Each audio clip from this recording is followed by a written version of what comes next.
Apa yang makhluk itu lakukan? Apa yang sakit katakan? Mas Herman langsung mencecar dengan berbagai pertanyaan.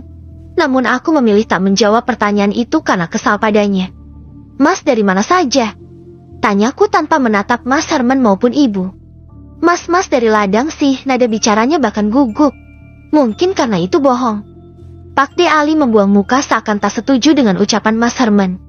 Bisa-bisanya Mas Herman berbohong dalam keadaan seperti ini. Bahkan aku melihat jelas jika dia dan ibu keluar dari gubuk itu. Sih, Pak De pulang dulu. Pak De Ali pamit dengan wajah kesal. Sepertinya dia juga marah pada ibu dan Mas Herman. Bahkan dia tak berpamitan pada mereka. Iya Pak De, terima kasih telah menolong Asih. Jujur saja aku tidak tahu bagaimana nasibku saat ini jika tak ada Pak De Ali. Terima kasih Li, ucap ibu yang masih berdiri di ambang pintu. Sama-sama Yu, jangan tinggalkan Asih sendiri, pasti dia masih trauma. Jawab Pak De Ali. Ibu hanya mengangguk mengiyakan. Maafkan Mas sih, Mas tidak ada di saat kamu ketakutan. Kedengarannya Mas Herman memang sungguh-sungguh meminta maaf. Namun yang membuatku semakin kesal kenapa dia harus berbohong. Bahkan dari kamar mandi ke gubuk belakang tidak seberapa jauh. Seharusnya ibu dan Mas Herman mendengar teriakanku.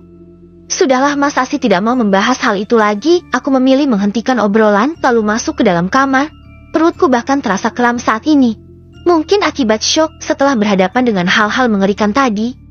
Toh ibu dan Mas Herman pasti sudah tahu semuanya dari Pak De Ali.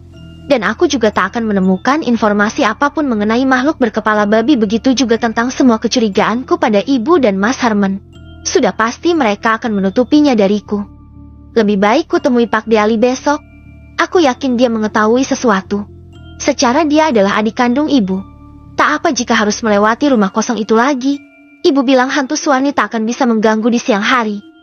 Bagaimanapun aku harus mendapatkan jawaban dari semua pertanyaan dalam kepalaku ini. Karena hanya ibu dan Mas Herman yang kupercaya di desa ini. Sedangkan saat ini mereka mulai bermain rahasia denganku. Maka aku patut waspada. Dan aku yakin jika darah dan bangkai ayam yang kutemukan di depan gubuk pasti ada hubungannya dengan Mas Herman dan ibu. Aku tak ingin menerka-nerka. Sebaiknya aku selidiki sendiri.